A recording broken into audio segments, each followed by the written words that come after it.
অনেক দিন আগের কথা। একটা ঘন জঙ্গলে একটা খরগোশ থাকতো।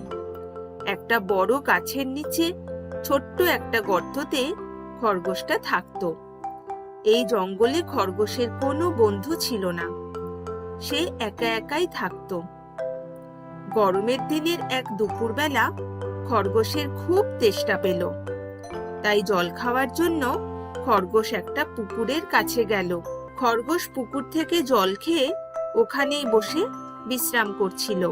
ওই সময় ওই পুকুরের একটা কচ্ছপ এসে হাজির হলো। খরগোশকে দেখে কচ্ছপ বেশ খুশি হয়ে গেল। কচ্ছপ খরগোশের সাথে বন্ধুত্ব করতে চাইছিল। কিছুক্ষণ পর কচ্ছপ খরগোশের কাছে এসে বলল, খরগোশ ভাই, কেমন আছো? অনেকদিন পর তোমাকে দেখলাম। সব ভালো তো?